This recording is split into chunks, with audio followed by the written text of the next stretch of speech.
आज हम आप लोगों को फोटो इलेक्ट्रिक इफेक्ट बताएंगे।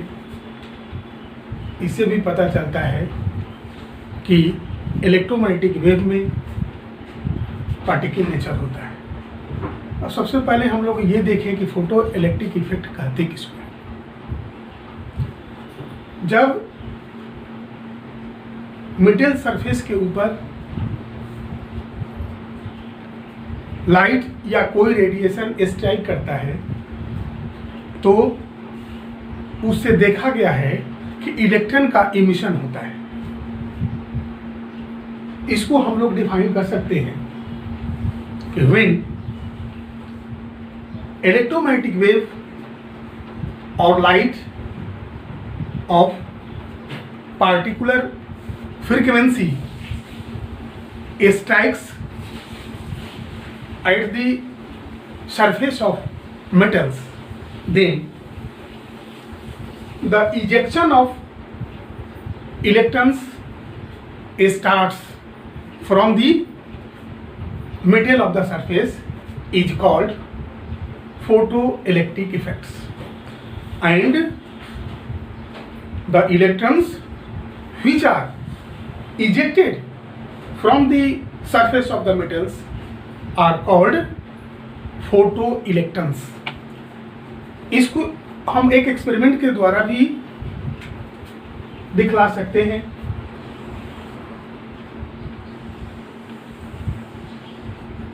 एक इवैक्यूएटेड ट्यूब होता है जिसमें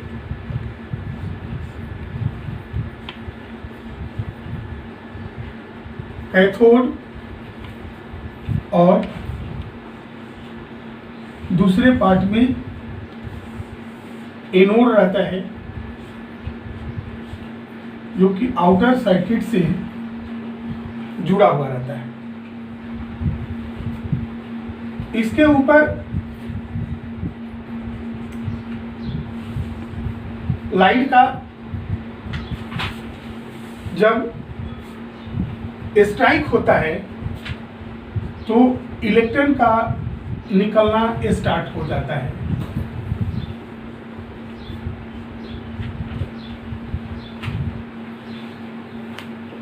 from cathode to anode and circuit complete हो जाता है और करंट का फ्लो स्टार्ट हो जाता है। ये जो कैथोड होता है ये मेटल का बना होता है जिसका आयनाइजेशन एनर्जी कम होता है क्योंकि उस मेटल से इलेक्ट्रॉन का इमिशन इजी हो जाता है। दूसरा एंड पर एनोड होता है। ये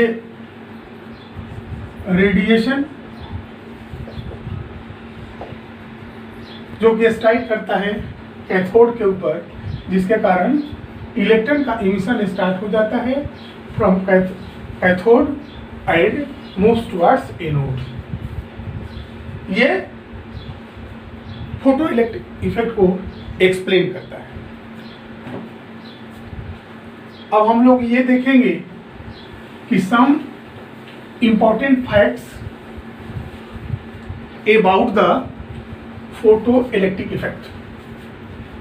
फर्स्ट में होता है कि radiation of the particular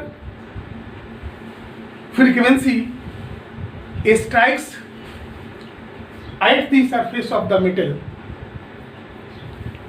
and the emission of electrons start. The minimum frequency required for the electrons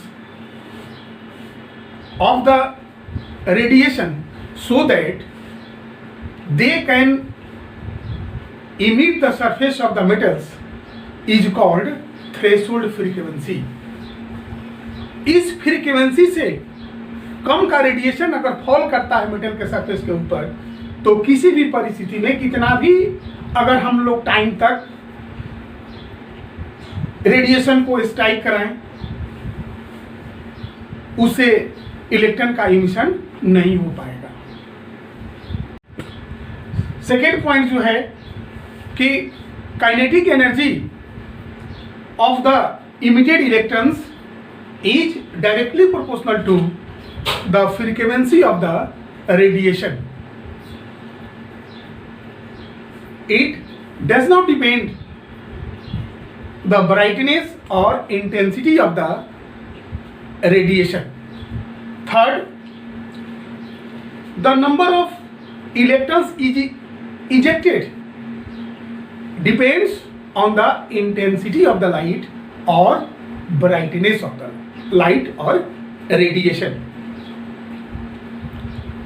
अब हम लोग इसका एक्सप्लेनेशन देख लें कि ऐसा होता क्यों है।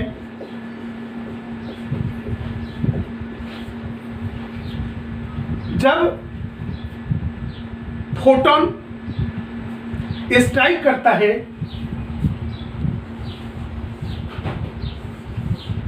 मेटल के सरफेस के ऊपर,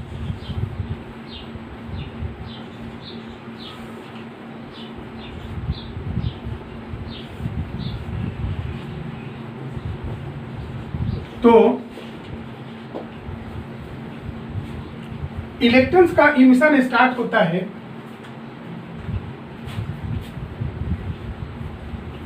और ये डिपेंड करता है कि कितना amount of energy of radiation fall करता है मेटल के सरफेस के ऊपर। अगर a definite amount of energy strike करता है मेटल सरफेस के ऊपर, तो उसका कुछ पार्ट जो होता है इलेक्ट्रॉन्स को इस पोजीशन में ला देता है कि मेटल के सरफेस को छोड़ने के पोजीशन में हो जाता है, और उसके बाद अगर ज़्यादा अमाउंट ऑफ एनर्जी फॉल करता है तो एक काइनेटिक एनर्जी के रूप में कन्वर्ट करता है। इस तरह से अगर हम लोग देखें कि क्वांटम थ्योरी के अनुसार अगर h new amount of energy अगर फॉल करता है मेटल के सरफेस के ऊपर, तो एक अमाउंट ऑफ एनर्जी जो जरूरत होती है इलेक्ट्रॉन्स को ताकि मेटल के सरफेस को छोड़ दे, उसको हम लोग वर्क फंक्शन के भी नाम से जानते हैं। Work function H nu not, जहां एच न्यू नॉट होता है, इसको हम लोग कहते हैं थ्रेशोल्ड फ्रीक्वेंसी। थ्रेशोल्ड फ्रीक्वेंसी कुछ अमाउंट ऑफ एनर्जी जो लगेगा वो इलेक्ट्रॉन्स के काइनेटिक एनर्जी को प्रदान करता है या प्रोवाइड करता है। Kinetic energy half mv²। इसका मतलब हम लोग कह सकते हैं कि total energy falling on the surface of the metal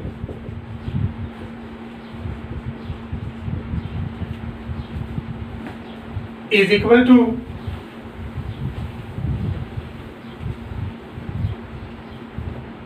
work function plus kinetic energy of the electron. It means अगर हम लोग लिखे एच न्यू बराबर H nu not plus kinetic energy, और हम लोग इसको इस तरह से भी लिख सकते हैं H into C by lambda is equal to H nu naught C by lambda naught plus kinetic energy, और kinetic energy is equal to hc by lambda minus hc by lambda naught is equal to hc common हो गया और 1 by lambda minus 1 by lambda naught, यही relation है।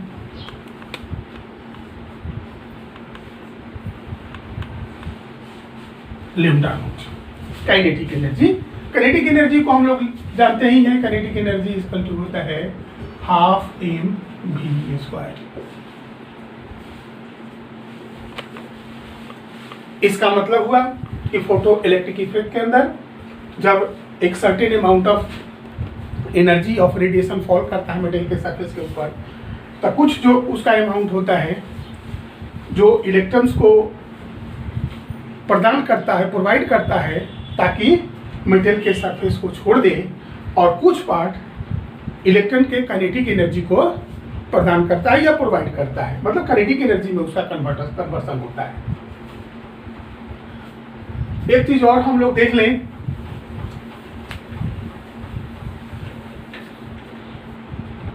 कि kinetic energy जो होता है और फ्रीक्वेंसी के बीच में ग्राफिकल प्रेजेंटेशन भी हम लोग कर सकते हैं, और किस तरह से एक दूसरे से डिपेंडेंट होता है ये हम लोग देख लें। काइनेटिक एनर्जी ऑफ इलेक्ट्रॉन,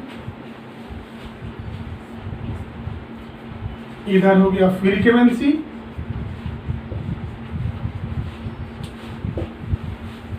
इसमें हम लोग देखते हैं कि जब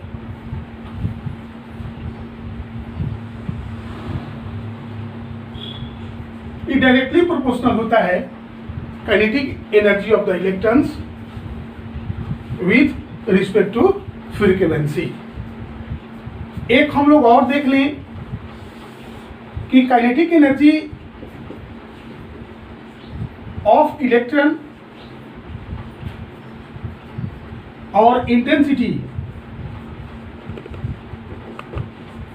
के बीच जब हम लोग ग्राफ प्लॉट करते हैं तो ये देखते हैं कि ग्राफ इंटेंसिटी एक्सिस के पैरेलल आता है। ये शो करता है कि kinetic energy of the electrons is independent of the intensity of the radiation of light. कहने का मतलब होता है कि इंटेंसिटी बढ़ाने से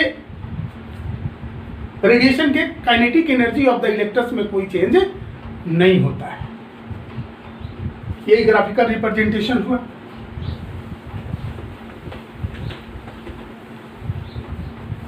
अब हम लोग ये देखेंगे कि ड्यूअल बिहेवियर ऑफ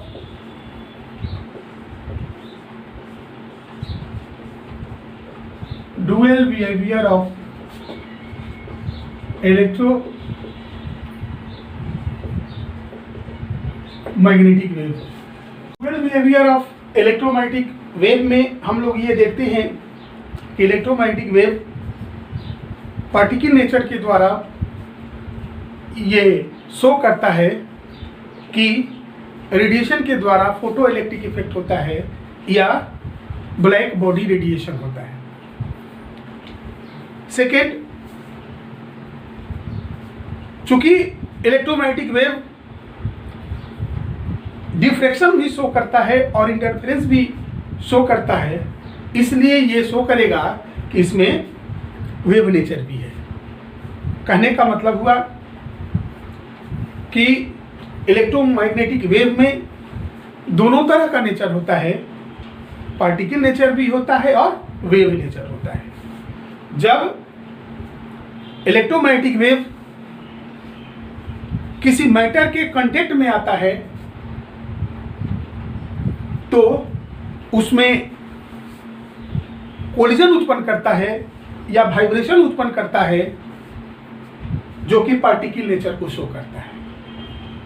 जब ये प्रोपगेट करता है तो इंटरफेरेंस एंड डिफ्रैक्शन की प्रॉपर्टीज को शो करता है। थर्ड में इस तरह से हम लोग शो कर सकते हैं, दिखा सकते हैं कि इलेक्ट्रॉन्स, प्रोटॉन्स जो स्मॉलर पार्टिकल्स है, इसमें भी डुअल नेचर होता है, particle nature and wave nature. इस तरह से हम लोग ब्लैक बॉडी रेडिएशन और फोटो इलेक्ट्रिक इफेक्ट के आधार पर देख लिए कि इसमें पार्टिकल नेचर होता है। अब हम लोग कुछ न्यूमेरिकल प्रॉब्लम देख लें जो बराबर पूछे जाते हैं फोटो इलेक्ट्रिक इफेक्ट के आधार पर। इसमें हम लोग देख लें कि H knew it is the amount of radiation falling on the surface of the metals. H nu naught, it is called work function. It is equal to the minimum amount of energy required for the electrons to eject the surface of the metals. Third में kinetic energy of the electrons, H nu naught plus half mv square H nu। हम लोग जानते हैं nu is equal to c by lambda, H c by lambda naught plus half mv square. Nu naught को हम लोग threshold frequency कहते हैं। Half mv square will be equal to hc by lambda minus hc by lambda naught. hc common ले लिए 1 by lambda minus 1 by lambda naught. अब हम लोगों को कभी कभी दे देता है कि किस तरह से आप एनर्जी निकालेंगे। अगर थ्रेशोल्ड फ्रीक्वेंसी का वैल्यू मालूम है, काइनेटिक एनर्जी का वैल्यू मालूम है, फिर काइनेटिक एनर्जी निकालने के लिए दे देगा जब आपको थ्रेशोल्ड फ्रीक्वेंसी का वैल्यू मालूम है किसी मेटल के लिए और कितना अमाउंट ऑफ एनर्जी फॉल करता है उसका वैल्यू मालूम है। कभी कभी हम लोग ये देखते हैं कि केवल फ्रीक्वेंसी ऑफ रेडिएशन देता है और थ्रेशोल्ड फ्रीक्वेंसी का वैल्यू देगा, काइनेटिक एनर्जी निकालने के लिए देगा। तो एच का वैल्यू हम लोग भी पढ़ चुके हैं, इस H equal to 6.626 into 10 to the power -34 joule second, हमेशा इसका इस्तेमाल करेंगे। और C equal to 3 into 10 to the power 8 metre पर सेकेंड करेंगे। सारे इलेक्ट्रोमैग्नेटिक वेव के लिए हम इसका इस्तेमाल करेंगे या सारे इलेक्ट्रोमैग्नेटिक रेडिएशन के लिए इसका इस्तेमाल करेंगे। और इस तरह से इस प्रॉब्लम बहुत ही आसान होता है, आसानी से हम लोग इसको सोल्व कर लेते हैं, इसको कोई प्रॉब्लम नहीं आती है। अब कल हम लोग बोर्स थ्योरी पढ़ेंगे एटम के बारे में।